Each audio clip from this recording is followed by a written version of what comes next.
ইনামুল হাসান বিন নূর, পরিচালক ইনামুল হাসান বিন নূর ক্যাডেট মাদ্রাসা ও ধর্মীয় আলোচক আট টিভি চ্যানেল 24 ঢাকা। আমি জনাবকে জ্ঞানগর্ভ আলোচনা রাখার জন্য উদাত্ত আহ্বান করছি।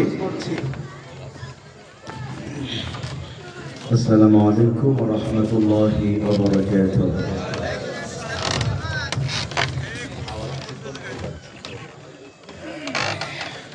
الحمد لله نحمده ونستعينه ونستغفره ونؤمن به ونتوكل عليه ونعوذ بالله من شرور أنفسنا ومن سيئات أعمالنا. من يهده الله فلا مضل له ومن يضلل فلا هادي له. نشهد أن لا إله إلا الله وحده لا شريك له. ونشهد أن سيدنا إمامنا قدوتنا حبيبنا طبيبنا وطبيب روحنا محمد الذي أرسله بالحق بشيرا ونذيرا وداعيا إلى الله بإذنه وسراجا منيرا. فقد قال الله تعالى في كلامه المجيد وفرقانه الحميد. সকলে আওয়াজ দিয়ে আমার সাথে কণ্ঠ মিলিয়ে পড়ুন। আউযু বিল্লাহি মিনাশ শাইতানির রাজীম। বিসমিল্লাহির রহমানির রহিম। ومن أعرض عن ذكري فإن له معيشة ضنكا ونحشره يوم القيامة أعمى. قال رب لم حشرتني أعمى وقد كنت بصيرا. وقال تعالى في شان حبيبه إن الله وملائكته يصلون على النبي يا أيها الذين آمنوا صلوا عليه وسلموا تسليما. اللهم صل على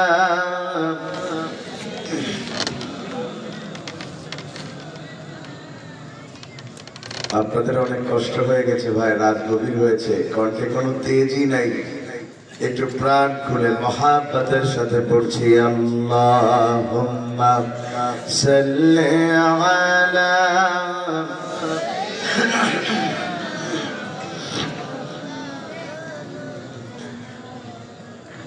ওয়া আলা আলি সাইয়্যিদিনা। হৃদয়ে মুহাম্মদ চেতনায় মুহাম্মদ প্রেরণায় মুহাম্মদ মোহাম্মদ বেদনায় মোহাম্মদ হৃদয়ে মোহাম্মদ স্মৃতিতে তায়েফ আমার শরণে মোহাম্মদ প্রেরণায় উহুদ আমার বেদনায় মোহাম্মদ হৃদয়ে মোহাম্মদ কত ব্যথা কত ভাবে সয়েছ যে তুমি তোমারি খুনে লাল তাইফের ভূমি ফেরেশতা এসে যায় ধ্বংসের হুকুম লৌহ মাখা মুহাম্মদ প্রাণেতে হাসরাত হে আল্লাহ ক্ষমা করো এ তায়েফবাসীর ওরা চিনেনি যে আমি যে মুহাম্মদ জীবনে মুহাম্মদ আল্লাহুম্মা সাল্লি আলা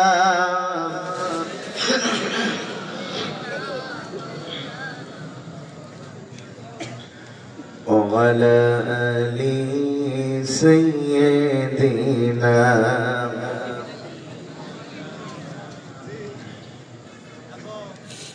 ঐতিহ্যবাহী বাক্সা হঠাৎগঞ্জ দাখিল মাদ্রাসার উদ্যোগে এলাকাবাসীর সার্বিক সহযোগিতায় আজকের এই ৩৭তম বার্ষিক বিরাট ইসলামী ওয়াজ মাহফিলের সুযোগ্য সম্মানিত সভাপতি আপনাদের অত্যন্ত সম্মানের শ্রদ্ধার বিশিষ্ট আলেমে দ্বীন জনাব হযরত মাওলানা আব্দুল হামিদ সাহেব আল্লাহ তাআলা সম্মানিত সভাপতি মহোদয়কে হায়াতে তৈয়্যিবা দান করুন আমরা বলছি আমিন সভাপতি সাহেব বেশি দিন বাঁচলে ক্ষতি আছে নাকি ভাই একটু জোরে বলেন না আমিন আজকের মাহফিলে আমার আগে আপনাদেরকে চমৎকার বয়ান শুনিয়ে ধন্য করেছেন জনাব মাওলানা আবু ইসাদ আজাদি কথা বলেছেন জনাব আলহাজ মাওলানা মোকাম্মেল হুসাইন কথা বলেছেন জনাব মাওলানা ফিরোজ আহমেদ আজাদি আল্লাহ প্রত্যেক বক্তার ইলমে আমলে কণ্ঠে বারাকা দান করুন যেই কথাগুলো ওনারা বলেছেন আল্লাহ আমল করবার তৌফিক দান করুন আমন্ত্রিত সম্মানিত প্রধান অতিথি বিশেষ অতিথিবৃন্দ অন্যান্য উলামায়ে কেরাম এসেছেন বিভিন্ন মসজিদের আইম্মায়ে কেরাম মুআদ্দিনে কেরাম এসেছেন হাজিউল হারামাইন হাফেজে কোরআন এসেছেন সুধীবৃন্দ পর্দার আড়ালের সম্মানিতা মা ও বোনেরা আবাল বৃদ্ধা বনিতা ইসলাম প্রিয় তাওহীদি জনতা সকলকে আলোচনা শুরুতে আবারও সালাম জানাচ্ছি আসসালামু আলাইকুম ওয়া রাহমাতুল্লাহ আপনারা সকলে কেমন আছেন যারা আলহামদুলিল্লাহ বললেন না তারা কেমন আছেন তারাও ভালো আছেন মাশাআল্লাহ আমাদের সুস্থ রেখেছেন কে গলার আবাসী কণ্ঠ যদি আল্লাহ দিয়ে থাকেন আওয়াজ দিয়ে বলতে হবে আমাদের সুস্থ রেখেছেন কে সে আল্লাহর জন্য সবাই মিলে আওয়াজ দিয়ে পড়ছি আলহামদুলিল্লাহ আমরা পড়ছি রব্বানা লাকাল হামদ হামদান কাসীরান তয়্যিবান মুবারাকান ফীহি দুরূদ এবং সালাম প্রেরণ করছি বিশ্ব মানবতার মহান আদর্শ আপনার আমার জন্য আল্লাহ তাআলার পক্ষ থেকে প্রেরিত রহমত সাইয়্যিদুল মুরসালিন খাতামুন নবিয়্যিন রাহমাতুল লিল আলামিন মুহাম্মাদুর রাসূলুল্লাহ আদম আলাইহিস সালাতু ওয়াস সালামের জামানা থেকে যে বাজারায় আল্লাহর রাস্তায় মৃত্যুবরণ করেছেন দিন কায়েমের আন্দোলনে আল্লাহ প্রত্যেককে শাহাদাতের মর্যাদা দান করুন দোয়া করছি দেশের জন্য যারা জীবন দিয়েছেন এদের মধ্যে যারা ঈমান নিয়ে কবরে গিয়েছেন আল্লাহ প্রত্যেকের কবরগুলা জান্নাতের বাগান বানিয়ে দিন সর্বশেষ দোয়া করছি আপনাদের এই বাক্সা হঠাৎগঞ্জ অঞ্চল থেকে বিশেষ করে আপনাদের এই মাদ্রাসার সাথে যুক্ত ছিলেন এমন যারা কবরবাসী হয়েছেন আজকে কোরআন শোনানোর উসিলায় আল্লাহ তাআলা তাদের কবরের আযাব থাকলে মাফ করে দিন কবরগুলাকে আল্লাহ তাআলা জান্নাতের বাগান বানিয়ে দিন সম্মানিত ভাইয়েরা রাত গভীর হয়েছে ঘন্টাখানিক কথা কি শোনা যাবে ইনশাআল্লাহ ঘন্টাখানেক শোনা যাবে? আসলে অত্যাধিক গভীর রাত হলে জনগণের চাহিদা পূরণ করা বক্তার জন্য খুব কষ্ট হয়ে যায়, অনেক চিন্তা ভাবনা করে ওয়াজ করতে হয়, এরপরে ওয়াজ একটু কোনো দিক গেলে তখন দোষটা বক্তার হয়। এখনকার সময়ে সবচেয়ে ভালো দ্বিতীয় বক্তা হতে পারা, তাহলে সবচেয়ে সুন্দর টাইমে ওয়াজ করা যায়। আমরা এসে গিয়েছি, কিছু কথা বলবো ইনশাআল্লাহ। আপনারা কি কিচ্ছা শুনতে চান না তাফসীর শুনতে চান? জোরে বলেন, কি শুনতে চান? তাফসীর কিন্তু একটু শুনলে গায়ে লাগে। কিচ্ছা কাহিনী হলো ভিটামিনের মতো, খাইতেও মজা লাগে, শরীর স্বাস্থ্য সুন্দর দেখায়, কিন্তু রোগ সারে না। রোগ সারতে গেলে অ্যান্টিবায়োটিক খেতে হয়। প্রিয় ভাইয়ের আমার, তাফসীর মাহফিল হচ্ছে অ্যান্টিবায়োটিকের মতো। বান্দার মধ্যে মুনাফিকের যে রোগ ঢুকেছে, বান্দার মধ্যে কুফুরির যে রোগ ঢুকেছে, বান্দার মধ্যে বিদআতের যে রোগ ঢুকেছে, এই রোগকে দূর করতে হলে বর্তমান সময়ে তাফসীর নামক অ্যান্টিবায়োটিকের কোনো বিকল্প নাই।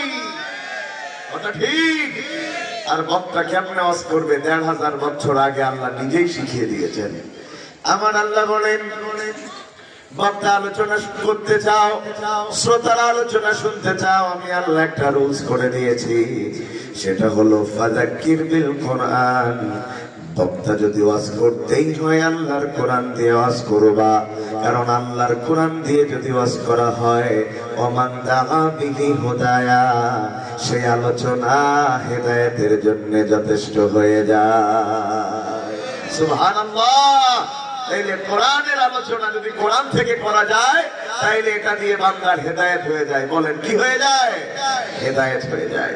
প্রিয় ভাইয়ের আমার, আসুন আমরা কোরআনুল কারীমের 20 নম্বর সূরা, সূরার নাম সূরাতুত তাহা। সূরাতুত তাহা 2 অক্ষর দিয়ে একটা সূরা, যেই সূরার নামের অর্থ আল্লাহই ভালো জানেন, এর অর্থ দুনিয়ার কোনো মানুষ জানেন না। তবে তাহা বলতে কোরআনুল কারীমের মধ্যে আমার প্রিয় রাসূলকে বোঝানো হয়েছে। সুবহানাল্লাহ। সেখানের 124 নম্বর এবং 25 নম্বর আয়াত আমি আপনাদের সামনে তেলাওয়াত করেছি। আমরা প্রথম অর্থ বলবো, তারপর ইনশাআল্লাহ আলোচনার মধ্যে ঢুকে যাব ইনশাআল্লাহ। আমার আল্লাহ বলছেন, মান আগারাদা আন যিকরি, আর যে বা যারা আমার জিকির থেকে মুখ ফিরায় নেবে, ফাইন্না লাহু মাঈশাতান দানকা, আমি আল্লাহ তাআলা তাদের জন্য একটা জীবন দিব, যেই জীবনটা হচ্ছে সংকীর্ণ, যেই জীবনটা হচ্ছে সংকুচিত। ওয়ানাহশুরুহু ইয়াওমাল কিয়ামাতি আ'মা, আর 2 নম্বরে আমি তাদেরকে হাসরের দিন অন্ধ করে তুলব। ক্বালা, তখন সেই ব্যক্তি বলবে, রব্বি, হে আমার রব, লিমা হাশারতানি আ'মা, আজকে কেন আমাদেরকে হাসরের দিন অন্ধ করে তোলা হলো? অকাদ কুনতু বাসীরা, অথচ দুনিয়াতে আমরা দেখতে পেতাম, দুনিয়াতে আমরা চক্ষুষ্মান ছিলাম, আজকে কেন আমাদেরকে অন্ধ করে তোলা হলো? এটা হলো আয়াতের অর্থ। প্রিয় ভাইয়ের আমার, আমার রব, আমার আল্লাহ, তার চাইতে সেরা বিচারক এই পৃথিবীতে আর কেউ হতে পারে না। জোরে বলেন, আমার আল্লাহ নিজেই বলেন, আলাইসাল্লাহু বিআহকামিল হাকিমিন, বান্দারে, দুনিয়াতে আমার চাইতে সেরা বিচারক আর কোথায় পাবি? আল্লাহু খায়রুল হাকিমিন, দুনিয়াতে যত বিচারক আছে সর্বশ্রেষ্ঠ বিচারক আমার আল্লাহ। জোরে কর না সুবহানাল্লাহ। আমার আল্লাহ অপরাধ ছাড়া কোনো মানুষকে শাস্তি দেন না। এখানে আমার আল্লাহ বলছেন, বান্দাকে শাস্তি দেয়া হবে 2টা। কয়টা? বিনা অপরাধে না, অপরাধে দেয়া হবে। আমাদের দেশে তো বিনা অপরাধেও কত মানুষের বিরুদ্ধে মামলা হয়, কথা বলে না হয়। আব্দুল গফুর সাহেব মারা গিয়েছেন 2012 সালে, আর কলারওয়ায় বোম মারা হয়েছে 2021 সালে।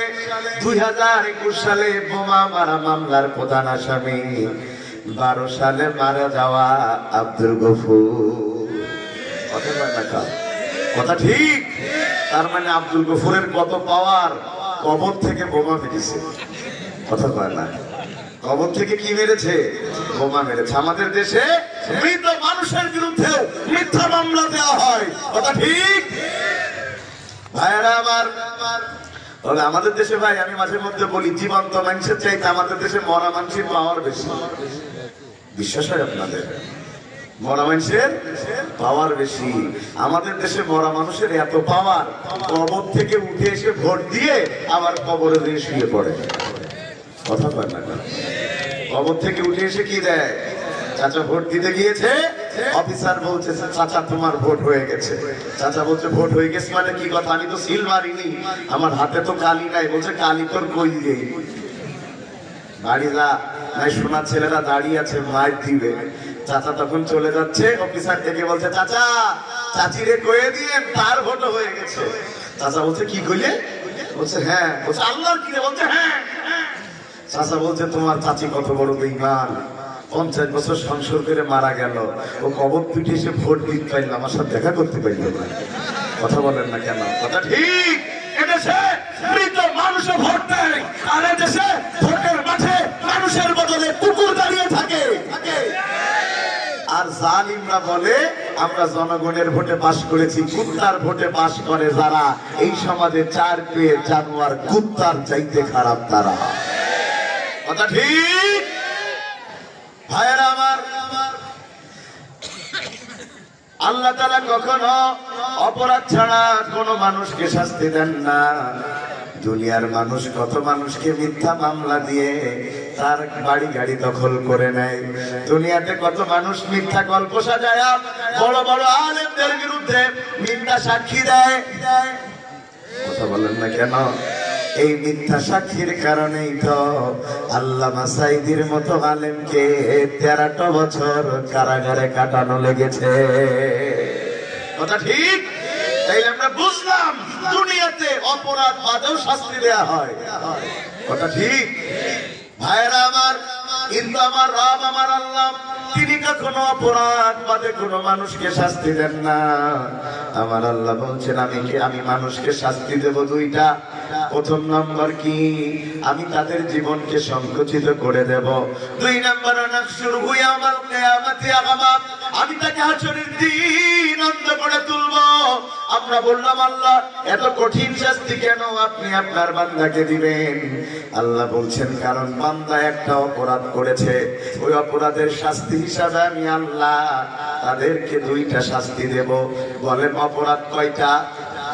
কথা বলেন অপরাধ কয়টা? হাত দেখে বলেন অপরাধ কয়টা? শাস্তি কয়টা?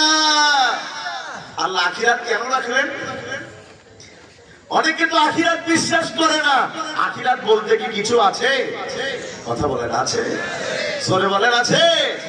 হযরত আলী রাদিয়াল্লাহু তাআলা আনহুর কাছে একজন নাস্তিক যে প্রশ্ন করছে, আলী তুমি নামাজ পড়ো কেন? বলছে আল্লাহর জন্য যাতে আল্লাহ আমাকে জান্নাত দেয়।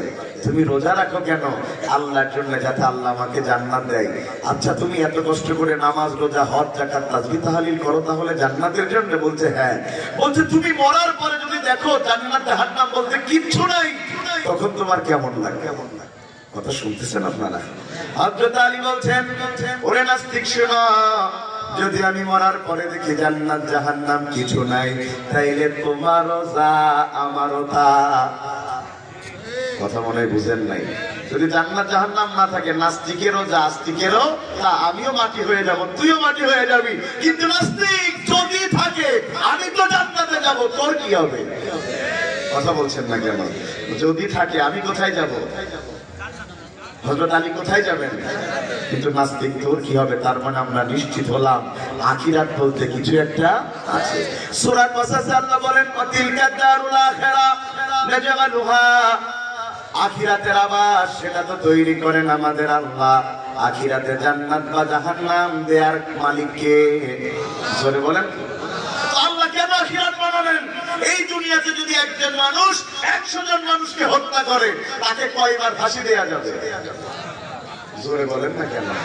আমি 100 জন মানুষকে হত্যা করলাম, আমার আদালতে তোলা হলো, আমাকে সর্বোচ্চ কয়বার ফাঁসি দেয়া যাবে? 1 বার। কিন্তু আখিরাতে তো 1 বার না, কারণ দুনিয়াতে 1 বার ফাঁসি দিলে আমি মারা গেলাম, আমার নিয়ে আর কোনো কাজ নাই। কিন্তু আখিরাতে কেউ কখনো মরবে না, মরতে মরতে বেঁচে যাবে। মানে যত অপরাধ ততবার শাস্তি দেয়া যাবে। কথা কি বোঝাতে পারছেন আপনাদের? তাহলে ভালো করে বুঝেন। আমার আল্লাহ বলছেন অপরাধ 2টা, কিন্তু অপরাধ একটা, শাস্তি 2টা। আমরা বললাম আল্লাহ কি সেই অপরাধ? আমার আল্লাহ বলছেন আমানা গারাদা আন যিকরি, সেই অপরাধ হচ্ছে যদি ওই ব্যক্তি আমার জিকির ছেড়ে দেয়। কি ছেড়ে দেয়? সবাই বলেন কি ছেড়ে দেয়? জিকির মানে আমাদের গিয়াসউদ্দিন তাহেরি হুজুরের মতো মুর্শিদ কথা কয় না। এটা ছেড়ে দিলে, হ্যাঁ এইটা ছেড়ে দিলে দুইটা শাস্তি হবে না। জিকিরকে আমরা যেটা বানিয়েছি আসলে জিকিরের মৌলিকত্ব সেটা নয়। ভাইয়ের আমার মন দিয়ে কথা শুনেন, যদি কেউ জিকির থেকে মুখ ফিরায় নেয়, জিকিরের মৌলিক অর্থ হলো পাঁচটা। তার মানে যদি কেউ পাঁচটা জিনিস থেকে মুখ ফিরায় নেয়, আমার আল্লাহ তাকে শাস্তি দিবে দুইটা। জিকিরের প্রথম নাম্বার জিকির মাগানিয়াল খুসুসাস সালাত। জিকিরের প্রথম অর্থ, জিকির মানে হলো সালাত। জিকির মানে কি? তার মানে যদি কেউ সালাত থেকে মুখ ফিরায় নেয়, আল্লাহ তাকে দুইটা শাস্তি দিবে। সালাত যদি কেউ না পড়ে, জান্নাতে যাবে নাকি জাহান্নামে যাবে? জোরে বলেন। আমাদের মধ্যে অনেকে বলে নামাজ না পড়লেও ঈমান ঠিক আছে, এ কথা কয় কয়। অনেকে আবার দেখবেন চিটার চায়ের দোকানে বসে আছে, বলছে চলো নামাজে যাই, বলছে নামাজ পড়ে কি হবে, অমুক নামাজি সেইটা আমি ভালো। কথা বলে না। শুনেন, যে নামাজ পড়ে না সে ভালো হতে পারে না। কথা শুনতেছেন আপনারা আমার নাকি? ও ভাই আমার, সালাত না পড়লে কোথায় যাওয়া লাগবে? এটা তো জাহান্নামের রাস, এই জন্য তো মানুষ মানে না। কিন্তু সালাত না পড়লে দুনিয়াতেই শাস্তি আছে, যে শাস্তির বিধান বর্ণনা করেছেন আমাদের ইমামে আযম আবু হানিফা রাহিমাহুল্লাহ। ওই শাস্তি যদি দুনিয়ায় কায়েম থাকতো, কোন মানুষ নামাজ ছেড়ে দিতে পারতো না। কথা বলেন না কেন? কি সেই শাস্তি? ইমামে আযম আবু হানিফা বলেন, যদি কোন আল্লাহর বান্দা ইচ্ছা করে সালাত ছেড়ে দেয়, তাকে 6 মাসের জেল দাও। কয় মাসের? জোরে কোন না, কয় মাসের জেল দেবে কারা? যারা দেবে ওরাও তো নামাজ পড়ে না। কথা কয় না কার? জেল দিবে কে? যারা জেলে দিবে ওরাও তো সালাত পড়ে না। শোনেন, লা সালাত লাহু লা ঈমান লাহু। যার সালাত নাই তার ঈমান নাই। সালাত না পড়লে তার শাস্তি হচ্ছে 6 মাসের জেল। সালাত না পড়লে এই 6 মাসের জেল দেওয়ার আগে একটা কাজ করা লাগে। সেটা কি? যদি কোন ইমানদার রাষ্ট্র ক্ষমতায় যায়, আল্লাযীনা ইমাক্কানাহুম ফিল আরদ আকামুস সালাত। যদি কোন ইমানদার রাষ্ট্র ক্ষমতায় যায়, তার প্রথম কাজ সে রাষ্ট্রে নামাজ কায়েম করবে। বলেন কি কায়েম করবে? 71 সাল থেকে 25 সাল যারা রাষ্ট্র ক্ষমতায় গেছে, একটাও হিন্দু, একটাও খ্রিস্টান। কারা গিয়েছে? নামধারী মুসলমানেরা গিয়েছে। বাবার আদর্শ, অমুকের আদর্শ প্রতিষ্ঠা করেছে, মোড়ে মোড়ে বাপের মূর্তি বসাইছে, কিন্তু নামাজ কায়েমের কথা বললে তারা আমাদের মৌলবাদী বলে গালি দিয়েছে। কথা ঠিক? মুসলমানের বাচ্চারা ক্ষমতায় যে সবার আগে নামাজ কায়েম করবে, তারা মুসলমান হওয়ার পরেও নামাজ কায়েম করবে না। আল্লাহর বিধান লঙ্ঘনের কারণে জালিমের কাতারে হাসরে দাঁড়ানো লাগবে। আল্লাহর কসম, আল্লাহর কসম, আল্লাহর কসম, এদের যদি কোরআন দিয়ে চলে, সর্বপ্রথমে দেশে যে আইন জারি হবে সেটা হলো নামাজ বাধ্যতামূলক। কথা বলেন। অনেকে চিন্তা করতে স্থানীয় হুজুরদের ক্ষমতা এখন দরকার নেই। ভাইয়ের আমার, মন দিয়া কথা শুনেন, যদি কেউ সালাত ছেড়ে দেয়, তাইলে তার দুনিয়ার শাস্তি হলো 6 মাসের। এরপরেও যদি ওই 6 মাসের মধ্যে সে নামাজি না হয়, ইমামে আযম আবু হানিফা বলছেন, তাহলে যতদিন নামাজ পড়া না শিখবে ততদিন জেলে থাকবে। তার মানে নামাজি হবে না যতদিন জেলে থাকবে। 2 নম্বরে ইসলামের বিধান হলো, কোন নামাজি পুরুষ কোন বেনামাজি নারীকে বিয়ে করতে পারবে না। কোন নামাজি নারী কোন বেনামাজি পুরুষকে বিয়ে করতে পারবে। এই অস্কল্লিতে আমরা সবাই ধরা খেয়ে যাবো। কি বলেন? বিয়ে করতে যে আগে খোঁজে শ্বশুরের কয়কানি জমি আছে, চিংড়ির ঘের আছে তো। কথা কয় না কা? মেয়েটা কত সুন্দরী এটা দেখে, কিন্তু নামাজি কিনা এটা দেখে না। যদি কোন পুরুষ কোন নারীকে বিয়ের জন্য দেখতে যায়, সবার প্রথম যেই প্রশ্ন হবে সেই প্রশ্ন হলো সে নামাজি কিনা। শুনতেছেন কথা আপনারা? আর আমাদের দেখে বাবা ছেলে কি চাকরি করে, সরকারি চাকরি হলে যদি টাকা হয় তাও মেয়ে বিয়ে দেবে। কথা কয় না কা? আমাদের দেশে ছেলের সাথে তো মেয়ের বিয়ে হয় না, আমাদের দেশে ছেলের টাকা পয়সার সাথে মেয়ের রূপের বিয়ে হয়। এই জন্য তো 6 মাস পরে বিয়ে ঠেকে না। 1 কোটি টাকা দিয়ে বিয়েতে খরচ করেছে, 1 মাসও যাইতে পারেনি, ডিভোর্স হয়ে গেছে। কেন? শোনেন, যেই বিয়েতে অর্থের অপচয় হয়, যেই বিয়েতে মিসকিনদের খাওয়ার অংশ থাকে না, আল্লাহ রাসূল বলেছেন সেটা ওই বিবাহ বাতিল। যেই বিয়েতে মিসকিনদের অংশ থাকে না সেই বিয়ে কি? এই আওয়াজ শুনে আবার তাহলে কেউ আমার রাস্তা কি নাচটি। ভাইয়েরা আমার, সমাজ নষ্ট হয়ে গেছে। সমাজের মানুষের মধ্যে আজকে কি ঢুকে গিয়েছে? একটা ছেলে নামাজি, একটা ছেলে তাকওয়াবান, একটা ছেলে খুব ভালো, কিন্তু সে সরকারি চাকরি করে না বলে তার সাথে মেয়ে বিয়ে দেবে না। সরকারি চাকরিওয়ালা যদি গাঁজাও খায় তাও বিয়ে দেবে। কথা ঠিক। আর যদি কোনো বাপের মেয়ে একটু সুন্দরী হয় তার তো ভাবই আলাদা। লোক গিলি বলে বলিস না বিয়ে দেবো না, কথা কয় না। শোনেন, শুনতেছেন আপনার আমার নাকি? শুনতেছেন সবাই? 1 নাম্বার বলেছি বেনামাজির 6 মাসের জেল। যদি 6 মাসও নামাজ পড়া না শেখে, যতদিন না শেখে ততদিন জেলে থাকবে। 2 নাম্বারে বেনামাজির সাথে নামাজির বিয়ে হয় না, মনে থাকবে। বেনামাজির সাথে নামাজের বিয়ে হয় না। 3 নাম্বারে নামাজ পড়বে না যারা, তাদের সাক্ষ্য ইসলামে কবুল হবে না।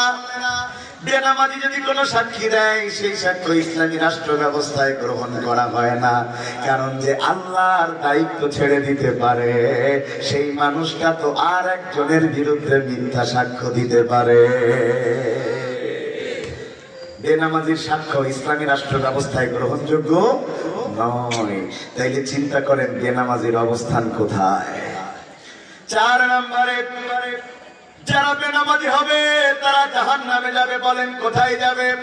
ফি জান্নাতি ইয়াতাসাআলুনা আনিল মুজরিমিন মা সালাকাকুম ফি সাকার ক্বালু লাম নাকু মিনাল মুসাল্লিন। খুব মন দিয়ে আমার কথা শুনেন। যখন জান্নাতীরা জান্নাতে চলে যাবে, জাহান্নামীরা জাহান্নামে চলে যাবে, জান্নাতীরা জাহান্নামীদেরকে দেখতে পারবে। সুবহানাল্লাহ বলবেন না? কাছাকাছি না, 1000 মাইল দূরে, তারপরেও দেখবার মতো যোগ্যতা আল্লাহ দান করে দিবেন। তখন জান্নাতীরা জাহান্নামীদের জিজ্ঞাসা করবে, আমরা এক গ্রামে বাস করতাম, একই দলপাটি করতাম, এক গোষ্ঠীর লোক ছিলাম, আজকে আমরা জান্নাতে আসলাম, তোমরা জাহান্নামে গেলে কেন?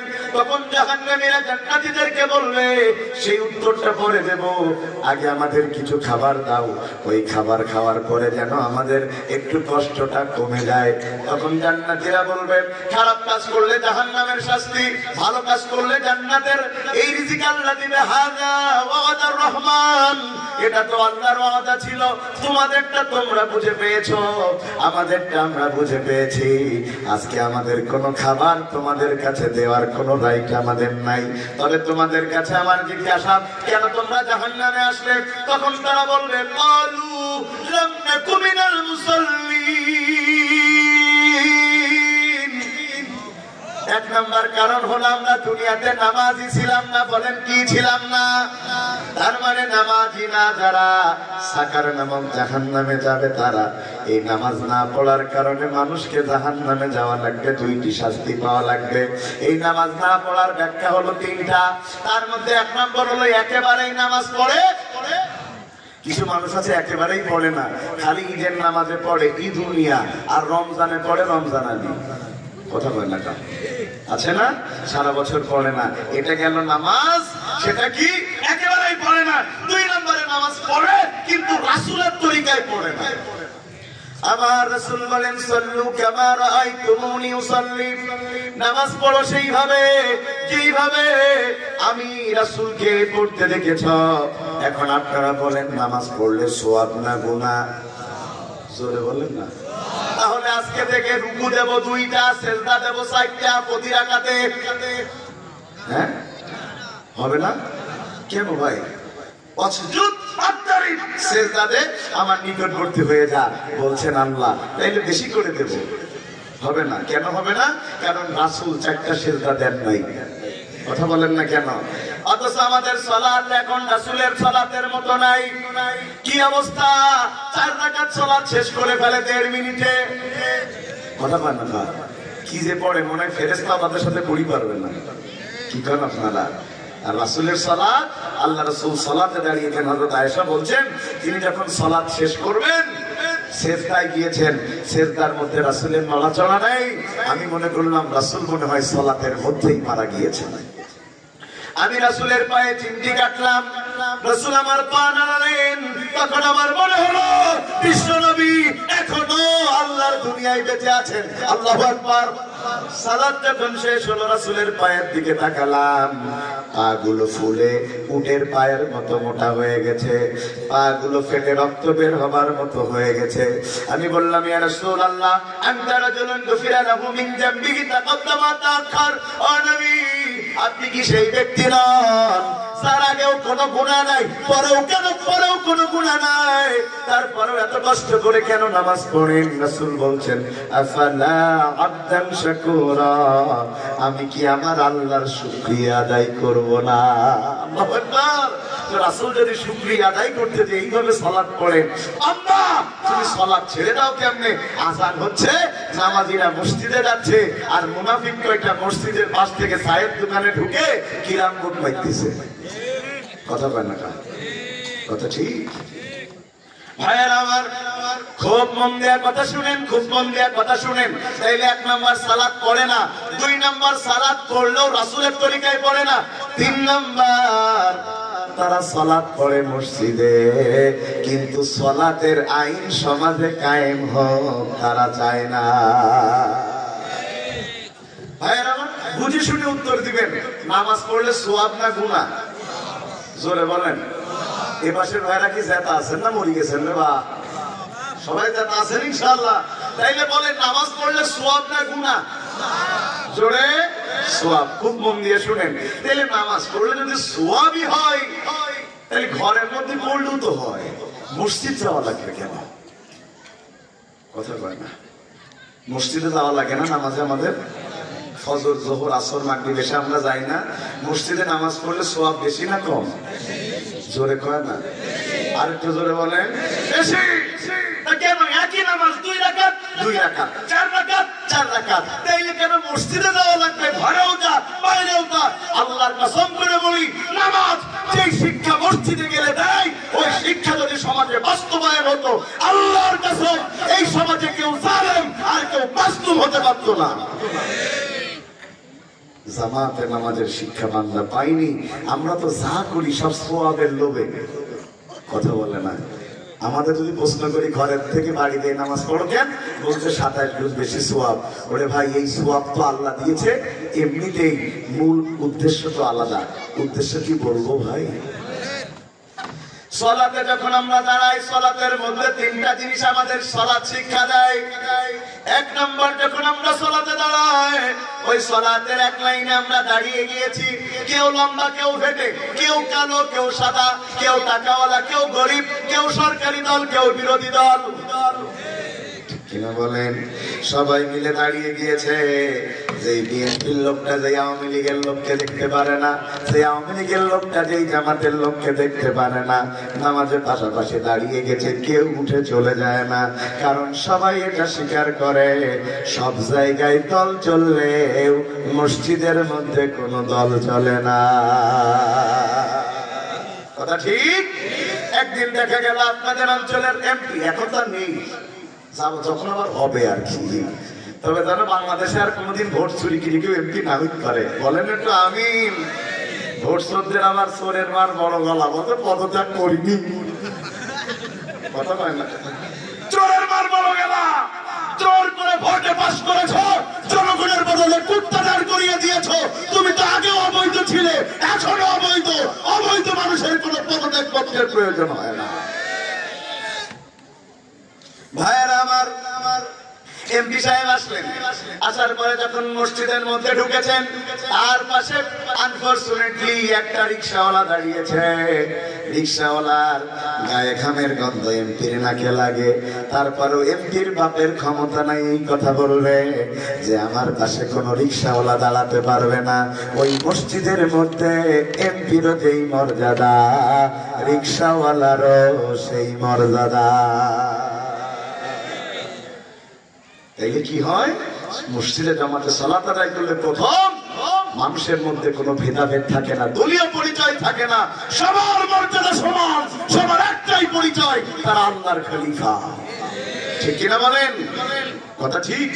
2 নম্বরে জামাতে সালাত আদায়ের 2 নম্বরে শিক্ষা, ইমাম সাহেব যদি সালাত আদায়ের মধ্যে ভুল করে বসে কি দিতে হয়? কথা বলেন না, আমার দিকে খেয়াল করেন। আলহামদুলিল্লাহি রাব্বিল আলামিন আর রহমানির রহিম ইহদিনাস সিরাতাল মুস্তাকিম। লুকমা দেয় না, খা দেন না লুকমা, আল্লাহু আকবার কয় না। ভুলেছেন আমার? তার মানে আমি নামাজ এগোতে থাকবো নাকি আবার গোড়ায় আসবো? গোড়ায় আসবো। আবার শুরু করা যাক। আলহামদুলিল্লাহি রাব্বিল আলামিন আর রহমানির রহিম মালিক ইয়াউমিদ্দিন সিরাতাল্লাযীনা আন'আমতা আলাইহিম। আবার ভুলে গেছে, তাইলে আবার কি করা লাগবে? আবার শুরু করা যাক। আলহামদুলিল্লাহি রাব্বিল আলামিন মালিক ইয়াউমিদ্দিন। আবার ভুলে গিয়ে তাহলে কয়বার হই? 3বার হয়ে গেছে। এখন কি করবেন? মাশাআল্লাহ, বলেন এখন কি করতে হবে? যে ইমাম 3বার ভুল করেছে তার আর ইমামতি করার যোগ্যতা নাই, হয় নিজের থেকে জায়গা ছেড়ে দাও, আর যদি ওই অবৈধ ইমাম জায়গা ছাড়তে না চাই ওর ঘাড় ধাক্কা দিয়ে মসজিদ থেকে বের করে দাও। কথা ঠিক না? সালাতে জামাত সালাত যেটা আমরা পড়ি জামাতে 2 নম্বর শিক্ষা দেয়। সমাজের ইমাম অথবা মসজিদের ইমাম যদি একবার ভুল করে ভুল ধরে দাও, 2বার ভুল করে ভুল ধরে দাও, 3বার ভুল করে ভুল ধরে দাও।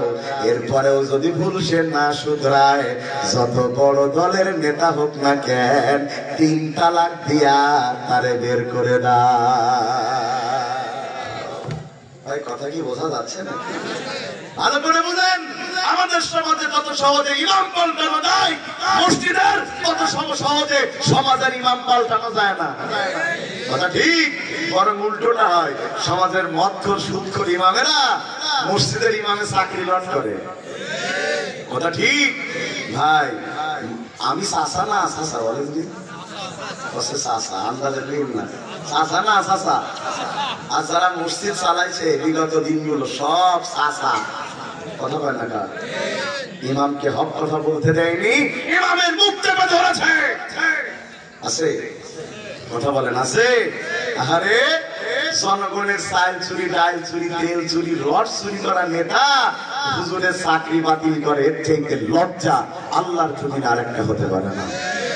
তবে আমাদের সমাজের মানুষের আবার খুব কড়া ইমানদার। বললাম চাচা, যদি আপনার মসজিদে কোনো মদখোর মদ খেয়ে ঢুকতে দিবেন, সামনা করে চাচা বলতেছে ওর মসজিদ ঢুকতে দেবো, ওর রক্ত খোলে দে বাইক যাবো, রক্ত খোলে দে। আমি বললাম চাচা সে তো বুঝলাম, তো সুদ এই মদ খাওয়া বেশি গুনাহ না সুদ খাওয়া? বলতে সুদ খাওয়া। বললাম চাচা আমরা কত বড় ডিজিটাল মুসল্লি, আমরা মদখোর যদি মদ খেয়ে মসজিদে ঢোকে সবাই মিলে তারে বের করে দেই, আর টাটকা অরিজিনাল সুদ করে টাকা আছে তাই জোর করে মসজিদের সভাপতি বানাই। শুনতেছেন কথা? এই কারণ এই সমাজে টাকা আছে যার, ক্ষমতা আছে তার। টাকাওয়ালাদের কোনো দল নেই, যখন যে দলই ক্ষমতা আসুক না কেন ওদের ভাবই আলাদা।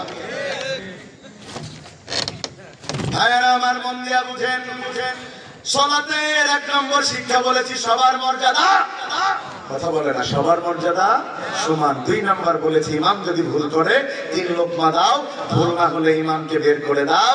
3 নম্বরে ইমামের পিছনে দাঁড়িয়েছে আওয়ামী লীগ, বিএনপি, জামাত, জাতীয় পার্টি, জাসদ, বাসদ, দাঁড়িয়েছে চরমনাই, খেলাফত, হেফাজত, মজলিস, আন্দোলন, সবাই দাঁড়িয়ে গিয়েছে। ইমাম যে কোন এক মাযহাবের, যে কোন এক মতের, তাও সবাই তার পিছনে আল্লাহু আকবার বলে দাঁড়িয়ে গিয়েছে। হাজারো মতের মুসল্লি, ইমাম এক। জোরে বলেন।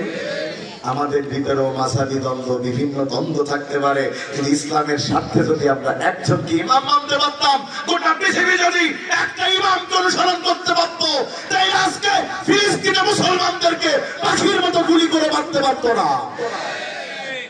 আমরা এক নই, আমরা এক নই। এক হওয়ার কি দরকার আছে? কথা বলেন, দরকার আছে? ও ও মাসআলা মাসাইলে বাঁধিয়ে দ্বন্দ্ব, কথা বলা দূরে থাক সালাম বন্ধ।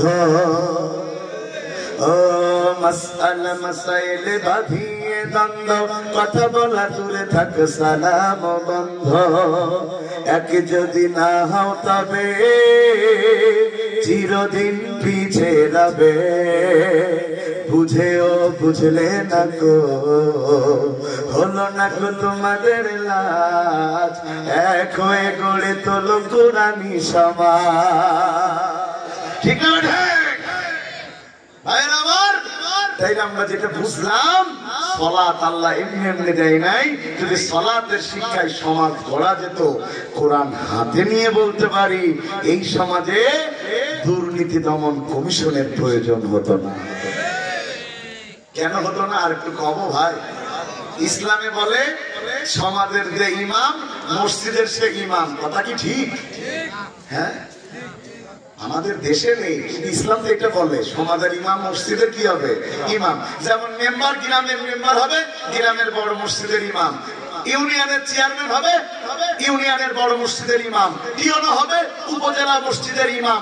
ডিসি হবে, জেলা পরিষদের মসজিদের ইমাম। কথা ঠিক? হলে লাভ কি বলেন? শোনেন, এ দেশে মানুষ মদখোর, সুদখোর, জেনাখোর নেতা মানে, কিন্তু হুজুর যদি 100 টাকার নোট পাল্টেও দেয় তাও ইমামতি থাকে না। ঠিক কিনা বলেন? তো সমাজের ইমাম যদি মসজিদের ইমাম হতো, ওরা অন্তত মসজিদের ইমামতি বাঁচাতে হলেও চুরি করতো না। কথা বলেন, কথা ঠিক? তাইলে এমন মানুষ সমাজের ইমাম হওয়া উচিত যে আপনি মারা গেলে আপনার জানাজায় ইমামতি করতে পারবে। এমন মানুষকে নেতা মানা উচিত নয় যে রাতের বেলা 4 বোতল মেরে এসে তারপর আপনার জানাজায় দাঁড়াবে। কথা বলে না ভাইয়ের আমার, মন দেওয়ার কথা শুনেন এবার। আযিকির মাগানিয়াল খুসুসাস সালাত, জিকিরের প্রথম অর্থ হলো সালাত। সালাতের 1 নম্বর ব্যাখ্যায় আমি বলেছি, সালাত যে পড়বে না ইসলামী রাষ্ট্র ব্যবস্থায় 6 মাসের জেল। এরপরেও যদি সালাত না পড়ে তাহলে যতদিন সালাত না পড়বে ততদিন জেলে থাকবে। 2 নম্বর বলেছি, বেনামাজির সাথে নামাজির বিয়ে হতে পারে না।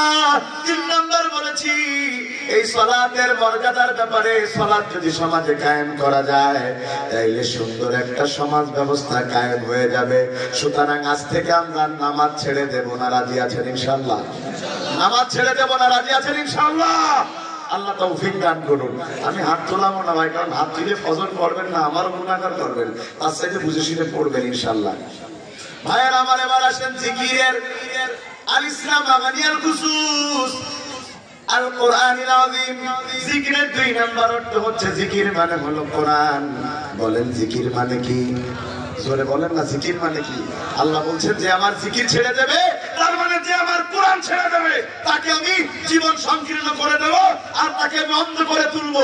কোরআন ছেড়ে দেওয়া মানে কি? হাত থেকে ছেড়ে দিলে। হ্যাঁ, তো কোরআন ছেড়ে দেওয়ার মানে কি বলেন? এটা একটা বললেন। কোরআন ছেড়ে দেওয়ার প্রথম অর্থ কোরআন পড়তেই জানে না। বলেন, কোরআন ছেড়ে দেওয়ার প্রথম অর্থ কি? পড়তে জানে না। জোরে কয় না কার? কোরআন পড়তে জানে। এই সমাজের 1-2 মানুষ না, লক্ষ কোটি মানুষ কোরআন পড়তে পারে না। তাও দাঁত কেলিয়ে বলে আমি পড়তে পারি, কিন্তু শিখতে পারিনি। ছেলে মেয়েকে ওই কিন্ডার গার্ডেনে ভর্তি করে দিয়েছে, 2-4 হাজার খরচ করে পড়ায়। ওই ছেলেকে মক্তবে পাঠায় না, ঘুম নষ্ট হবে, কিন্তু 7টার সময় ঠিকই স্কুলে পাঠায়। কথা বলছেন না কেন? কোরআন পড়তে পারেন না। শোনেন, কোরআন ছেড়ে দেওয়ার প্রথম অর্থ হলো কোরআন পড়তে পারে না। আচ্ছা আপনারা বলেন তো, ইসলামে ফরজ বিধান অনেক আছে না? যেমন নামাজ, রোজা, হজ, যাকাত, পর্দা, হালাল খাওয়া, সুদ না খাওয়া, এরকম আছে না? কথা বলেন আছে? এই যত ফরজ আল্লাহ করেছে, বলেন তো সর্বপ্রথম ফরজ কি? আপনারা বলেন। ইকরা বিসমি রাব্বিকাল্লাযী খলাক। যত ফরজ আল্লাহ করেছেন প্রথম ফরজ হচ্ছে কোরআন পড়ো। তার মানে কোরআন যে পড়ে না সে আল্লাহর ফরজ বিধান লঙ্ঘন করে, আর যে আল্লাহর ফরজ বিধান লঙ্ঘন করে ওই কোরআন তাকে কখনো সুপারিশ করবে না। শুনতেছেন কথা? কোরআন পড়তে তো পারে না, দুই একজন এমন ভাবে পড়ে ভাই, ও ফেরেশতাও চিন্তা করে কোরআন পড়তে না অন্য কিছু পড়তে, সব লেখবো কি করি, কথা কয় না। আর আমাদের দেশের মহিলারা যে করুণ শুনি কোরআন পড়ে ভাই, সে কথা যদি আমি কই আমার পিঠির উপর দিয়ে যাবে মই। শুনতেছেন আপনারা? সে শুনে পারবো না ভাই, সে যে ইন্টারন্যাশনাল সুর, এটা খালি বাংলাদেশে আছে ভাই। রাগ করতেছেন আপনারা? এই ছেলে হাফেজ সাহেব তোমার দিকে তাকাচ্ছে বাবা, সবাই বসো বসো বসো বসো বসো। এক নম্বর হলো কোরআন পড়তে পারে না। আজকে এখানে যারা আছেন কোরআন পড়তে পারি না, আমাদের প্রথম কাজ কাল থেকে সবার আগে কোরআন শেখা। রাজি আছেন ইনশাআল্লাহ? জোরে বলেন রাজি আছেন ইনশাআল্লাহ? দুই নম্বরে আসেন সবচেয়ে গুরুত্বপূর্ণ পয়েন্ট, কোরআন পড়তে পারলেও কোরআনের অর্থ বুঝে না। আমাদের দেশে কোরআনের অর্থ না বোঝাকে কোনো অপরাধ মনে করা হয় না, কিন্তু কোরআনের অর্থ না বুঝলে আল্লাহর কুদরতের সাথে বেঈমানি করা হয়। কোরআন পড়তে জানে না। দুই নম্বরে কোরআন পড়তে জানলেও অর্থ জানে না। বরং কিছু আলেম বলে থাকে অর্থ জানা আলেমদের দরকার, আম মানুষের দরকার নয়। এটা কোরআন বিরোধী কথা। কথা বলেন ভাই, মক্কার লোক কি আরবি বোঝে? হ্যাঁ, কথা বলেন না, বোঝে? খুব মন দিয়ে খেয়াল করেন তো আমার কথাটা। আল্লাহ রাসূল গেলেন সাফা মারওয়ার পাহাড়ে, সবাইকে ডাকলেন, ডেকে বললেন আমি তোমাদেরকে একটা কথা শোনাতে চাই, যে কথা তোমাদেরকে বিপদ থেকে বাঁচিয়ে দিবে। লোকজন সবাই সামনে, হাজার হাজার লোক। রাসূলের চাইতে ভালো বক্তা কি কেউ হবে ভাই? জোরে বলেন না। রাসূল দুনিয়াতে সবচেয়ে বড় বক্তব্য দিয়েছেন বিদায় হাজের মাঠে 27 মিনিট, অথবা কেউ কেউ বলে 25 মিনিট। 1500 বছর আগে আল্লাহ রাসূল এই ভাষণ দিয়েছেন। এই 25 মিনিটের ভাষণ 1500 বছর ধরে গবেষণা করা হয়েছে, এখনো কেউ এক লাইনের বক্তব্য গবেষণা করে শেষ করতে পারে না। সুবহানাল্লাহ বলেন। এ খোকা পর্দায় দেখা যায় কিনা একটু দেও, কিটা আছে কমে গেল সে। আসো আসো সোনা পাখি দেও ভাই, কথা শুনতেছেন আপনারা? আমার একটু একটু খেয়াল করেন আমার দিকে, আছে খেয়াল আছে? রাসূলের চাইতে ভালো বক্তা হবে না, রাসূলের মতো করেও কেউ বক্তব্য দিতে পারবে না। যেমন আমাদের দেশে আল্লামা সাঈদীর চাইতে বড় বক্তা আর কেউ হবে না। তার মতো সুর করে হাজারো বক্তা বক্তব্য দিতে পারে। দ্বিতীয় সাঈদী, তৃতীয় সাঈদী, চতুর্থ সাঈদী হতে পারে। বাংলাদেশের সব নকল সাঈদী এক জায়গায় করলেও আল্লামা সাঈদীর 1 মিনিটের বক্তব্যের সমান হবে না। কারণ আসল আর নকল কোনোদিন এক হতে পারে না। আমার মা কালো হলেও আমার মা 1 কোটি সুন্দরী নারীকে আমার মা বানিয়ে দিল, আমার কালো মায়ের সমান হবে না। কথা ঠিক? মন দিয়ে বুঝে নেবার।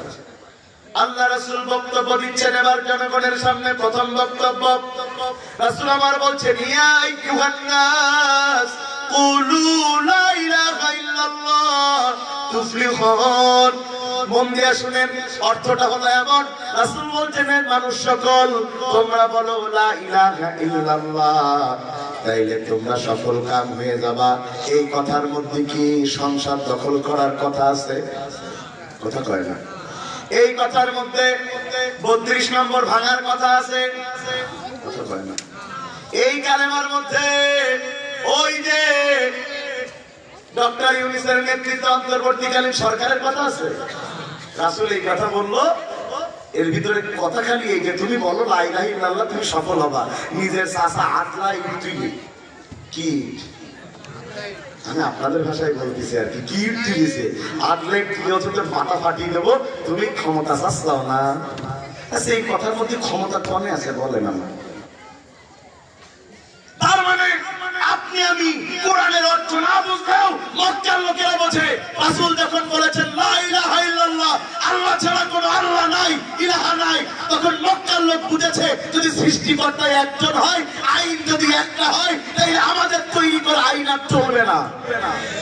আর যদি আমাদের তৈরি করা আইন না চলে, তাইলে এই সমাজের নেতৃত্ব অটোমেটিক্যালি হুজুরদের হাতে চলে যাবে। কথা বলছেন না কেন? এই জন্য আমরা তাফসীর করলেও তারা খেপে যায়। কথা ঠিক? কথা ঠিক ভাইয়েরা আমার। মঞ্চটা একটা করে সবাই চলে গেলেন আপনারা খালি ফিরোজ ভাই থাকলে হবে না কথা শুনতেছেন আমার আপনারা শুনেন তাইলে কি কোরআনের অর্থ জানা লাগবে কথা বলে না লাগবে লাগবে কোরআনের অর্থ জানা লাগবে ওই আপনাদের বাজারের নাম কি বালিয়াডাঙ্গা বাজারে ভিক্ষা করে খাচ্ছে একজন মানুষ যে কোনো একটা নাম ধরে নেন তার আমি লাগবো সবাই ধরে নিয়েছেন ভয় লেগেছে কিরা কি হয় না বিশ্বাস করবেন কোনো সমস্যা নেই ঠিক আছে ঠিক আছে নারায় তাকবীর নারায় তাকবীর আমাদের সাহেব চলে গেলে বাড়িতে ডেকে আনতাম যে হুজুর দিয়ে দৌড় মারলেন কেন কথা শুনতেছেন একটু মন দিয়ে শুনেন ভাই ওই আপনাদের বালিয়াডাঙ্গায় ভিক্ষা করে খাচ্ছে বল্টু কিরা ভাই বল্টু নামে কেউ থাকলে আবার রাগ করিলেন না এই 2 মাস আগে খুলনায় খালি মায়ের খাতে পাচ্ছিল 4-5 বার উদাহরণ দিছি বল্টু বলে সভাপতির নাম বল্টু আমি তো জানি মঞ্চেতে নেমে দৌড় মেরেছে ওই মুতামিনের কলার ধরে মতো তুই শিখে দিছিস আমার নাম কি যে জ্বালা ভাই সে ওয়াজই বন্ধ হয়ে যাচ্ছিল আমি বললাম যে ভাই আমি জানি না আপনার নাম তাহলে এক নাম বারবার আসলে এখন বুঝনের জন্য বলছে বল্টু আবার রাগটা করিন না ভাই বল্টু মাইকার মাইক বল্টুর সর্বনাশ করে শোনা রাখ বল্টু থাকে না রাগ করি না প্রায় কাছাকাছি চাকরি ঠিক আছে কথা শুনতেছেন আপনারা আমার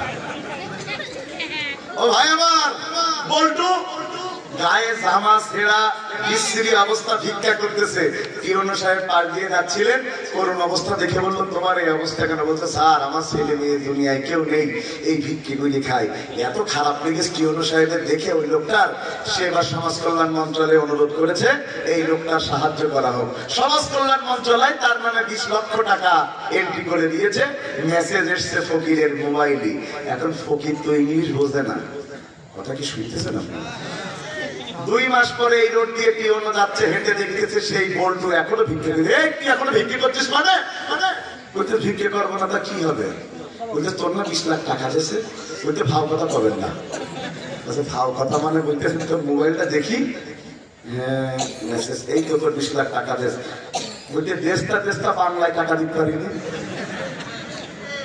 কথা কি বোঝা যাচ্ছে আমার 20 লক্ষ টাকা থাকার পরেও বল্টু ভিক্ষা করে খাচ্ছে কারণ ইংরেজি বোঝে না গোটা মুসলমান জাতি আর সারা পৃথিবী জুড়ে মার খাচ্ছে যেখানে যায় তাদেরকে জঙ্গি বলছে সন্ত্রাসী বলছে তারা অধিকার হারাচ্ছে একটাই বড় কারণ তারা আল্লাহর দেয়া কোরআন এই কোরআনের অর্থ বুঝে সেই আলোকে সমাজ গঠনের চেষ্টা করে না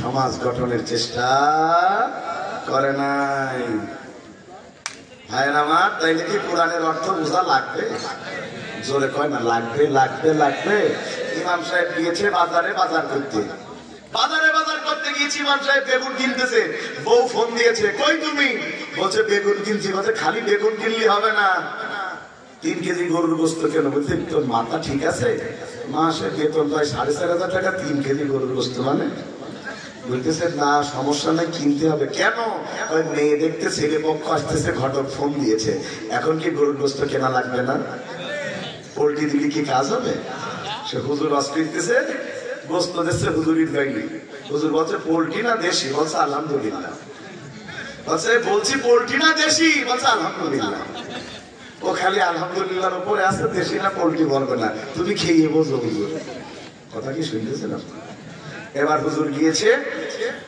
বললো তাহলে গোস্ত তো কেনাই লাগে ধার দেনা করে হলো কষায় একটা আছে যে বলতেছে আসসালামু আলাইকুম আপনি আমাদের মসজিদের ইমাম না বলতেছে হ্যাঁ তাই তো আমার 3 কেজি গোস্ত দেন না বলছে হুজুর হঠাৎ দুপুরবেলা গোস্ত লাগবে কেন তো বলতেছে বাড়ি এই ব্যাপার হুজুর বলছে 3 কেজি গোস্তে কি হয় আর হাফ কেজি বাড়িয়ে নাও 3.5 কেজি 500 গ্রামের টাকা দেওয়া লাগবে না হুজুর মনে মনে বলতেছে আল্লাহর ওলি ছিল কোনে 3.5 কেজি গোস্ত নিয়ে হুজুর চলে গেছে বাড়ি যে বোর বলতেছে আগে যদি জানতাম এই কষাই এত ভালো তাইলে মাঝে মধ্যে গোস্ত কিনতে যেতাম আমারে তো 500 গ্রাম গোস্ত ফ্রি দিয়েছে 400 টাকা দাম বউ বলতেছে কথা তো মিলতে না 500 গ্রাম গোস্ত ফ্রি দিলে ওই কষায় একটু মেপে দেখো দিন গোস্ত মেপে দেখছে টোটালে 2.5 কেজি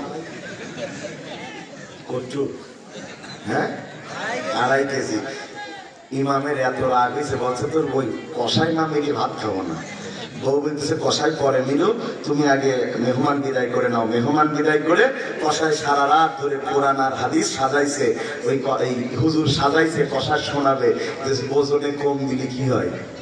পরের দিন সকালবেলা ইমাম সাহেব চলে গেছে কষার দোকানের সামনে 10টার দিকে, যায়া সুন্দর করে তেলাওয়াত করতে শুরু করেছে, ওয়াকিমুল ওয়াজনা বিল কিসতি ওয়ালা তুকসিরুল মিজান। তেলাওয়াত শুনে মুসল্লি জমি গেছে চারিপাশে। ওই দিন কষায় গোস্ত বেচতে লাগে সকাল 11টা 12টা, এই কি বলে 2টা 3টা, আজকে 11টা 12টার মধ্যে গোস্ত বেচা শেষ। কষায় যে বলছে হুজুর আপনি প্রতিদিন আসবেন।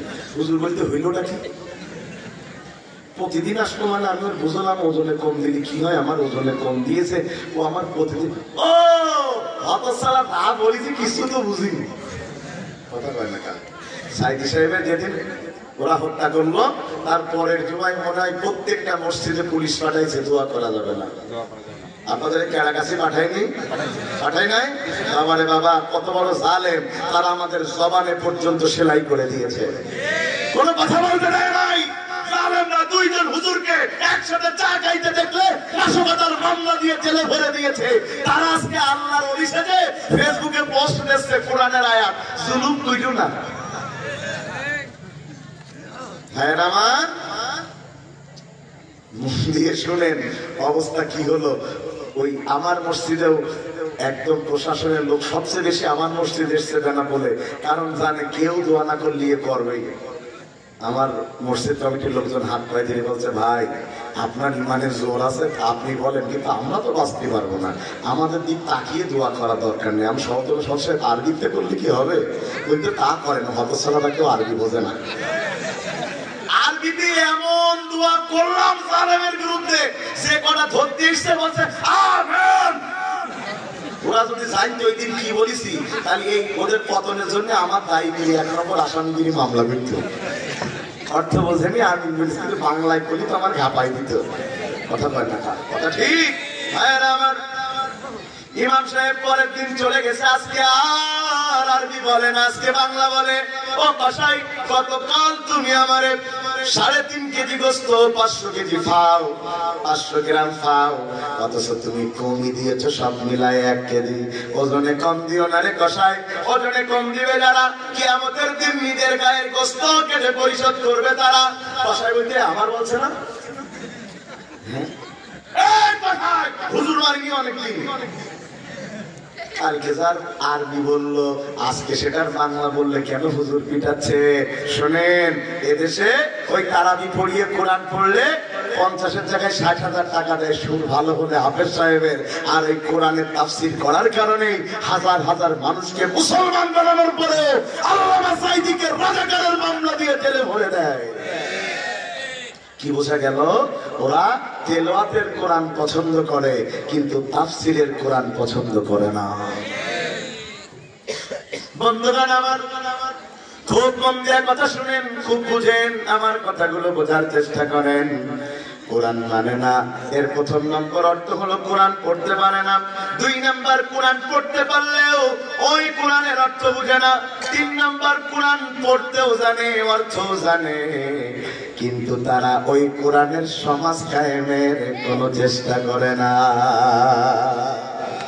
আছে খালি জনগণ না, হুজুররাও তো আছে, বলে আমি কোনো রাজনীতির মধ্যে নেই। বলে শুনেন, যে হুজুর বললো আমি কোনো রাজনীতির মধ্যে নেই, বুঝবেন ও তলে তলে বাতিলের দালালি করে খায়। কথা ঠিক ভাইয়েরা আমার, আমরা আরো কিছু কথা বলবো, সেদিকে এগিয়ে যাই। যে আমার জিকির থেকে মুখ ফিরিয়ে নেবে। প্রথম নম্বর বলেছি সালাত থেকে মুখ ফিরিয়ে নেবে, সালাতের ব্যাখ্যা করেছি। 2 নম্বর মাগানিয়াল খুসুস আল ইসলাম কোরআনুল আযীম, যে ব্যক্তি কোরআন থেকে মুখ ফিরিয়ে নেবে 3টা ব্যাখ্যা করেছি। 4 নম্বরে জিকিরের 3 নম্বর অর্থ হচ্ছে রাসূলের আদর্শ। কার আদর্শ? জোরে বলেন না, কার আদর্শ? যিকরুর রাসূল, রাসূলের আদর্শ মানবে না যারা, দুনিয়া থেকে বেঈমান হয়ে মরবে তারা। কার আদর্শ মানা লাগবে বলেন ভাই? জোরে বলেন, কার আদর্শ মানা লাগবে? খালি নামাজে? হ্যাঁ, সব জায়গায় মানা লাগবে, সব জায়গায় মানা লাগবে। আমাদের বাবার বাবা পাগড়ি পয়সা আল্লাহ রাসূল পড়েছে, বড় পাগড়ি জুব্বা রাসূল পড়েছে, বড় তো রাসূল দেশ চালাইছে, নাউজুবিল্লাহ। কথা বলেন এখানে কেন নাই? শুনেন আমার বক্তব্য, এবার শুনেন। একজন লোক আওয়ামী লীগ করে, বলেন কি করে? এরকম লোক কেরাগাছি নেই? এখনো নেই? আছে। প্রিয় ভাইয়ের আমার, একজন লোক কি করে বলেন? আবার আওয়ামী লীগ করে। আওয়ামী লীগের এই বিপদের দিনেও কোন অনুশোচনা নেই, বলতেছে আমি এখনো নেত্রী ফিরে আসলে তার জন্য জীবন দিতে পারি। এরকম লোক নেই? কথা বলেন নেই? নেই মানে কবেন কি আপনাদের সাতক্ষীরায় তো মশাল মিছিল করি দুদিন আগে, তার মানে আছে। এইভাবে আওয়ামী লীগ এই বিপদের মধ্যে পড়ছে।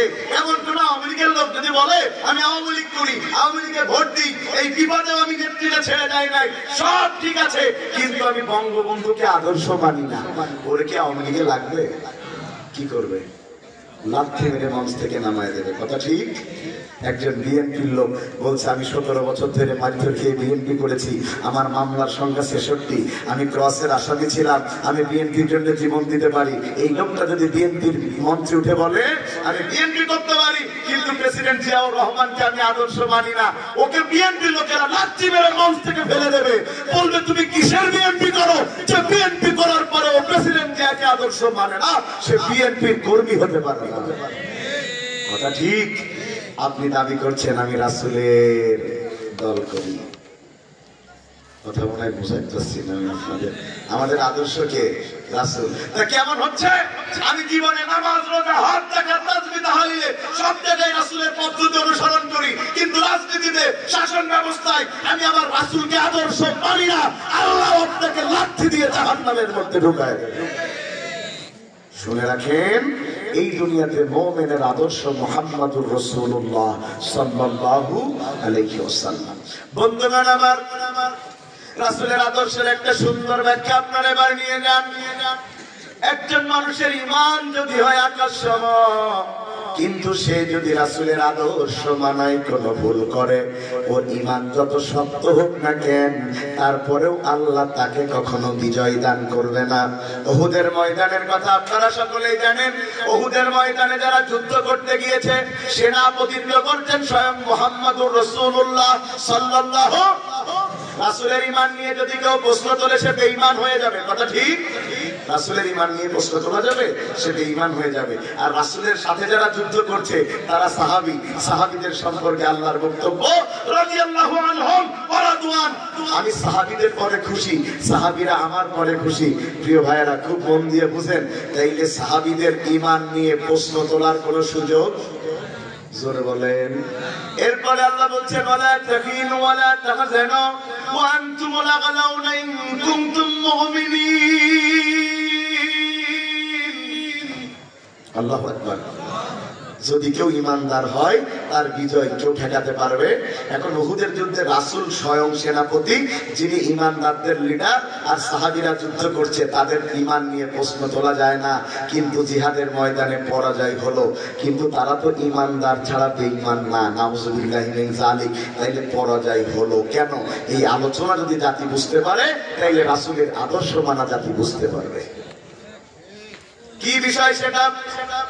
আল্লাহ রাসূল জিহাদের ময়দানে গেলেন, যাওয়ার পরে সাহাবায়ে কেরামদেরকে বললেন এই যুদ্ধের ময়দানের সবচেয়ে ঝুঁকিপূর্ণ জায়গা ওই পিছনের গিরিপথ, ওই পথটাকে তোমরা এমন ভাবে পাহারা দিবা যাতে কেউ পিছন দিক দিয়ে ঢুকে আমাদেরকে আক্রমণ করতে না পারে। সাহাবায়ে কেরাম রাসূলের কথা শুনে সেখানে চলে গেলেন। যুদ্ধে আল্লাহ জয়দান করলেন, সবাই গনিমতের মাল কুড়াতে গেল। যারা ওখানে ছিল তারা চিন্তা করলো আমরা আর গনিমতের মাল না কুড়ায়া কেন বসে থাকবো, আমরাও যাই গনিমতের মাল কুড়াতে যাই। রাসূল তাকে থাকতে বলেছে কিন্তু বিদায় নেওয়ার কথা বলে নাই। তারা যে রাসূলের আদেশ না শুনেই ওখান থেকে চলে এসে গনিমতের মাল কুড়াতে লেগেছে। পিছন দিক দিয়ে কাফেররা আক্রমণ করে উহুদের যুদ্ধে আমাদের পরাজিত করে দিয়েছে। এই ঘটনা প্রমাণ করে দিয়েছে, সাহাবীদের ঈমান আকাশ সম, কিন্তু রাসূলের আদর্শ মানার ক্ষেত্রে তারা গিয়েছে ঠিকই, কিন্তু ফিরে আসার জন্য রাসূলের আদেশের অপেক্ষা করে নাই। আল্লাহ পরাজয় দিয়ে বুঝিয়ে দিয়েছে, সাহাবীরা রে শোনো, আল্লাহর দ্বীন কায়েমের আন্দোলন যত সুন্দর করেই করো না কেন, সেটা যদি পরিপূর্ণ রাসূলের পদ্ধতি না হয়, কোনদিন আল্লাহ বিজয় দিবে না। আপনার মিছিলে লক্ষ লক্ষ হতে পারে, কোটি কোটি মানুষ হতে পারে, শুনে রাখেন, এটা বিজয়ের মাপকাঠি নয়, বরং বিজয়ের মাপকাঠি আপনার সংগঠন কতটা রাসূলের সুন্নাহ দিয়ে চলছে। এটা দেখা লাগবে না। মিছিলে লক্ষ লক্ষ লোক দেখে বলা যাবে না এই দল সহি ওই দল সহি। ওটা বললি তো ভাই যারা মাজারে যে সেজদা দেয় তাদের লোক তো কম না। তাইলে কি বোঝা গেল? খুব মন দিয়ে বুঝেন, খুব মন দিয়ে বুঝেন, রাসূলের আদর্শের পরিপূর্ণ বাস্তবায়ন ছাড়া কোনোদিন কোন মানুষ ইসলাম কায়েম করতে পারবে? কথা কি বুঝতে পারতেছেন আপনারা? প্রিয় ভাইয়েরা আমার, মন দিয়ে শুনেন। তাহলে 3 নম্বরে রাসূলের আদর্শ যারা ছেড়ে দিবে, এই রাসূলের আদর্শ আবার 2 ভাগে বিভক্ত। বলেন কয় ভাগে? 1 নম্বর হলো সূরাতে, 2 নম্বর হলো সিরাতে। সূরাত মানে আমার ফিরোজ ভাই মুখে কি দাড়ি আছে? দেখতে পাচ্ছেন? একটু বলেন না। গায়ে জুব্বা আছে, মাথায় টুপি আছে, এগুলো সূরাতের আদর্শ। এই সূরাতের আদর্শ নিয়ে কোনো সমস্যা নাই, আদর্শ হলো সিরাতের। দাড়ি টুপি পাঞ্জাবি পরলে কেউ আপনাকে মারবে না, খালি যদি লম্বা টুপিটা সরিয়ে মাথার সাথে লাগিয়ে টুপি করতে পারেন, বলবে একেবারে নিরীহ হুজুর। কথা বল না। শুনেন, রাসূলকে খালি সূরাতে মানলে হয় না, সিরাতে মানা হয়। আমাদের দেশে ইসলাম মানি অর্ধেক, ছেড়ে দেই অর্ধেক। উদাহরণ দিলে বুঝতে পারবেন। এক মসজিদে মুয়াজ্জিন নিবে, বলেন কি নিবে? আগে যে মুয়াজ্জিন ছিল, মুয়াজ্জিন ভালো না, সে আযান দিলে নাকি কুত্তা ডাকে। কি ডাকে? কথা শুনতেছেন আপনারা? কি ডাকে? এটা কি অপরাধ? হাদিসে তো আছে কুত্তা ডাকার কথা। যদি কেউ কোনো মুয়াজ্জিন আযান দিলে কুত্তা তখন আযান না শুনবে না, শয়তান শুনবে না, তাই কুকুরের উপরে যে সওয়ার হয় তখন কুকুর ডাকতে থাকে। এখানে মুয়াজ্জিনের কোনো দোষ নাই। মসজিদে মুয়াজ্জিন নিবে, এরকম বিজ্ঞপ্তি দেয়া হলো, প্রায় 27 জন দরখাস্ত করেছে মুয়াজ্জিন হবে। কমিটির লোক এরা বক্সেট খাটালো, খাটিয়ে বললো আযান শোনার পরে সবাই যাকে রায় দেবে তাকে আমরা মসজিদে নেব। কথা শুনতেছেন আপনারা? একজন 17 নম্বরে আযান দিয়েছে, এত সুন্দর সুর ভাই, মহিলারা রান্না করা ধুয়ে মুয়াজ্জিন দেখতেইছে। শুনতেছেন? পরে এবার বললো যে সবাই চলে যান, আমরা সিদ্ধান্ত জানাবো ফোনে কাকে নেব। মহিলারা সব বলতেছে ওই হুজুর যদি না নাও বাড়ি ভাত রান্না বন্ধ। তারা ওই মুয়াজ্জিন নিবে, তাকে ফোন করলো, মুয়াজ্জিন বলছে দিবেন তো? ঠিক আছে, বেতন দিবেন কত? কয় আগের হুজুরের দিতাম 8000। বলে আগের হুজুরের আযান দিলে নাকি কুত্তা ডাকতো, তাই 8000, আমার দেয়া লাগবে 20000। বড়রা বলছে তাও নেই, নাই বউরা ভাত রান্নার না। তাকে নেওয়া হলো। বলেন তো সে মসজিদে কার নামে স্লোগান দেয়? মুয়াজ্জিন কার নামে স্লোগান দেয়? কার নামে? আমরা ইসলামের দিক থেকে কতটা দূরে চলে গেছি। একজন মুয়াজ্জিন যদি মসজিদের মধ্যে আল্লাহর নামে স্লোগান দেয়, সে 20,000 টাকা বেতন পায়। একই মুয়াজ্জিন যদি ওই স্লোগান মসজিদে না দিয়ে দ্বীন কায়েমের জন্য রাজপথে দেয়, তাকে ধর্ম ব্যবসায়ী বলে। তাকে ধরে নিয়ে জেলের মধ্যে বলে দেয় আমরা মসজিদে আল্লাহু আকবার পছন্দ করি, কিন্তু রাজনৈতিক ময়দানে আল্লাহু আকবারের স্লোগান পছন্দ করি না। বরং কিছু লোক নারাই তাকবীর শুনলে বলে মৌলবাদী। নারাই তাকবীরের আওয়াজ শোনার পরে জলে যাদের নারাই তাকবীরের আযান শোনার পরে যারা বন্ধ করতে বলে, ওদের রক্ত পরীক্ষা করলে দেখা যাবে ওদের রক্তের মধ্যে আবু জেহেলের রক্তের গন্ধ রয়েছে। তারা সেখানে সেই জিনিসটা পছন্দ করে, অন্যটা করে না। এই কোরআনুল কারীমের মধ্যে 3 অক্ষরের একটা ওয়াজ আছে ভাই, জাল কাফ র। মানে কি? জিকির। বলেন মানে কি? কথা বলে না, মানে কি? আচ্ছা আমি যদি জিকিরের রস করি, কেউ কি রাগ করবে আমার পরে? রাগ তো করবেই না, বরং আমার পরে খুশি হয়ে যাওয়ার সময় কষি লাউ দেশি মুরগি দিয়ে বলবে হুজুর খেয়ে এনে। কথা ঠিক না? এই মসজিদে জাল কাপড়া জিকিরের রস করলে নিঃসায় হওয়া যায়। এই কোরআনের মধ্যেই আর একটা 3 অক্ষরের ওয়াজ আছে, জিম হা দাল। বলেন বলেন আর একটু জোরে বলেন। আরে এই কোরআন থেকে জিকিরের রস করলে পীর সাহেব খেতাব পাওয়া যায়, একই কোরআন থেকে জিহাদের রস করলে তাকে জঙ্গিবাদ বলা হয়। কেন? আমরা জিকিরের ইসলাম মানি, জিহাদের ইসলাম মানি না। প্রিয় ভাইয়ের আমার, তাইলে রাসূলের আদর্শ কি সব জায়গায় মানা লাগবে? জোরে বলেন, রাসূলের আদর্শ কি সব জায়গায় মানা লাগবে? মানতে রাজি আছেন কারা কারা? হাত তোলেন তারা তারা। নারায়ে তাকবীর, নারায়ে তাকবীর। প্রিয় ভাইয়ের আমার, আজকের এই মাহফিলে আমার আগে অনেক আলোচক আলোচনা করেছেন। আমি গতকাল চাঁপাইনবাবগঞ্জ ছিলাম, খুব কষ্ট করে আজকের মাহফিলে এসেছি। আমি একটু অনুরোধ করেছিলাম আমার 10টার দিকে দিলে আমি হয়তো আমার শারীরিক কন্ডিশনে একটু মন খুলে শোনাতে পারতাম। আমার আজকে চাহিদা থাকার পরেও, মনের ইচ্ছা থাকার পরেও শারীরিক কারণে এই গভীর রাতে আমার ওয়াজ করতে খুবই কষ্ট হয়েছে। যতটুকু বলেছি আল্লাহ আমল করবার তৌফিক দান করুন। প্রিয় ভাইয়েরা আমার, সভাপতি সাহেব আমাকে একটু বলেছেন যদি শেষ মুহূর্তে কিছু ভাই পাওয়া যায় যারা এই মসজিদের জন্য একটু দান করবেন। মাদ্রাসা মানে দাখিল মাদ্রাসা, মাদ্রাসার জন্য দান করবেন। প্রিয় ভাইয়ের আমার, একটু দেওয়ার মতো যারা আছেন একটু বেশি কম আপনারা একটু দিয়ে যাবেন। মা বোনদের মধ্যে যারা আছেন তারাও একটু দান করবেন ইনশাআল্লাহ। মুজাম্মিল হক কাকডাঙ্গা পিতা মাতা ও শ্বশুর শাশুড়ির নামে একটা ফ্যান দিয়ে দোয়া চেয়েছেন। নারায়ে তাকবীর। ও তো আমি সাওয়ার আগেই রেডি হয়েছিল আর কি। হ্যাঁ, এই যে ফ্যান দিলেন আমার প্রিয় ভাই মুজাম্মিল হক, আল্লাহ তুমি তার পিতা মাতা শ্বশুর শাশুড়িকে জান্নাত দান করো, তাকে কবুল করো। কে? ফারুক ভাই 2000 টাকা নগদ। নারায়ে তাকবীর। আল্লাহ দানকে কবুল করো। আরেকজন 200 টাকা দান করেছেন, আল্লাহ দানকে কবুল করো। যে যে নিয়তে দান, ভাই একটু দোয়া করে যাবেন প্রিয় ভাইরা। আরেকজন ভাই 200 টাকা করলো দান, আল্লাহ দানকে কবুল করে নেন।